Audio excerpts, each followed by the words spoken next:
corporate wellness programs, what they do is they heighten people's awareness and they enhance preventative care. They do that by balancing out sort of social, emotional and physical well-being in the staff. The reason it's important, I think, to companies is that it does show the company's commitment and dedication to the staff.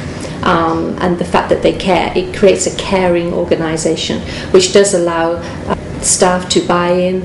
It allows teamwork to foster. Of course, there are some concrete benefits that can be easily measured. It often allows companies to comply with sort of regulations. For example, like health and safety regulations. Part of the wellness program can be directed at health and safety, and it helps them to achieve those goals. The other things that it can do, because people are happier at work, it does mean that productivity is higher. It also means that absenteeism goes down, and there's generally staff buy into the program and become very happy with it. There's also a cost-benefit ratio there as well. If you look at the studies, there was 120 studies done on wellness programs, and one research that wrapped it all up showed that for every single dollar that is invested in health wellness programs, that you can benefit from $3.5 of reduction in healthcare costs, and up to $6 for absenteeism. So there is a cost-benefit ratio, but I think most people and companies experience wellness programs is on a more personal and loyalty building level. There's a wide scope that you can include in a wellness program, but I would say to any company that is thinking about starting a wellness program is that they connect with a healthcare organisation that's got experience.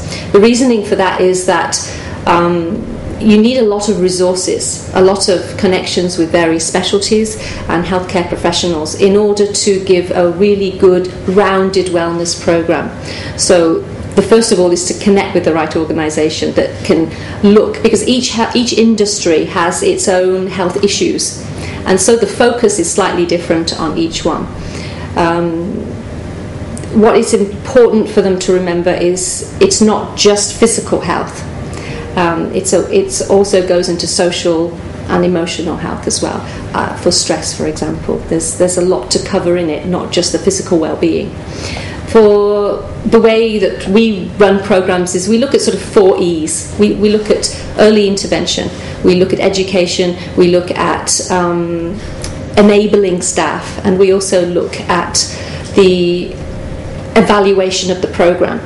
Okay, and how that works is we look at the preventative, what we can do to prevent things first. So if you put in a program that covers things like vaccination programs, things that you would prevent disease with, you look at doing health assessments so you can pick up disease early. It's early intervention.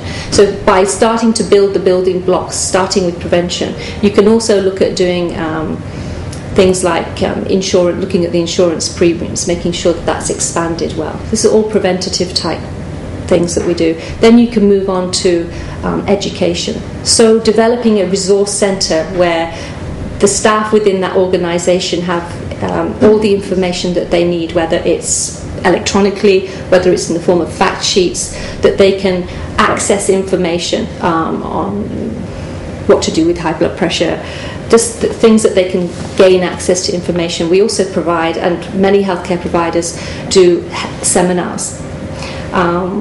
Doctors are often willing to speak. We can get a wide range of topics going so that people can really get the best out of the healthcare professionals' knowledge to pass on. So after we've built on the education side and the seminars, and people understand wellness and understand its effect on their lifestyle, then we go into the enabling phase with programs. So the enabling phase in a program would give them the tools that enable them to do what they've learned. For example, as a hospital we do, but other organisations do it slightly differently, is run fitness classes. So you teach them about the importance of fitness. We provide fitness classes. The other things that we do enable staff, we do sports days, which not only brings in, and we encourage other people to do sports days, it not only enables them to have the fitness classes, but then to actually show and have the social team working and the emotional side of it that brings the company together. So we do things, we advise companies on different things like that. On the emotional health side, we try to incorporate something, stress. Obviously, certain industries affected differently by stress. Financial industries recently have been especially in stressful situations, so we need to look at that as one of the components, and fun activities that can help them relieve the stress, build teamwork, is all part of a wellness program. Also things like smoking cessation, so you actually give them the tool and the course to go and stop smoking. You've just told them they should and how they go and do it. So enabling part tends to be the more fun part of the program, where people actually experience more and get involved. For the evaluation, we encourage people to look at the program as a whole afterwards, get staff satisfaction feedback on it and ways that they think that the program can benefit them better, and also look at the cost benefit, the amount they're spending.